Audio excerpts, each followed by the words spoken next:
નમસ્કાર દર્શક મિત્રો, ફરી એકવાર ગુજરાતી સમાચાર ટીવીમાં તમારું સ્વાગત છે। રોજબરોજની સમાચારની અપડેટ મેળવવા માટે અમારી ચેનલને અત્યારે જ સબસ્ક્રાઇબ કરો અને લાઇક કરવાનું ભૂલતા નહીં।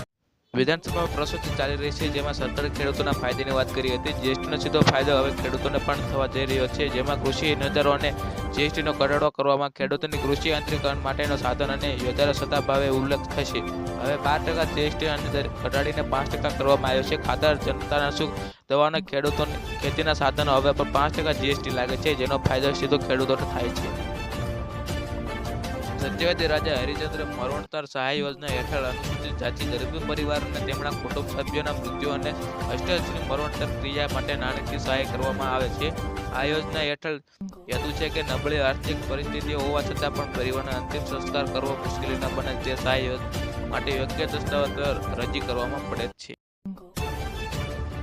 તાજેતરમાં સરકાર દ્વારા ખેડૂતો પાસેથી ટેકના ભાવે મગફળીના ખરીદવા અંગેની જાહેરાત કરેલી છે, જેમાં ખેડૂતો પાસેથી મર્યાદિત જથ્થા મગફળી ખરીદવા માટે થાય છે।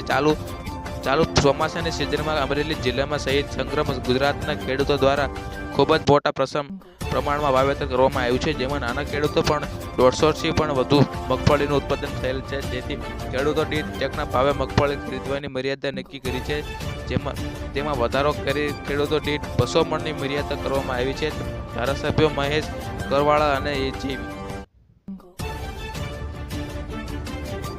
વન અને પર્યાવરણીય મંત્રી મુળુભાઈ બે તેમજ રાજ્ય મુકેશ પટેલને માર્ગદર્શન માનવતા વન્યજીવન ઘર્ષણા ઘટાડવામાં થયા છે તેવા ઉદ્દેશ સાથે ખેડૂતોને જીવોના સિંહ હિતમાં ખેતરમાં બનાવેલા આત્મા મચાણ મેળા સહાય નોંધપાત્ર 122 ટકનાઓને તેમજ ખુલ્લા કૂવા ફરતે પેરાપીટને વોલમાં સહાય 40% વધારો કરવામાં મહત્વનો નિર્ણય કર્યો છે।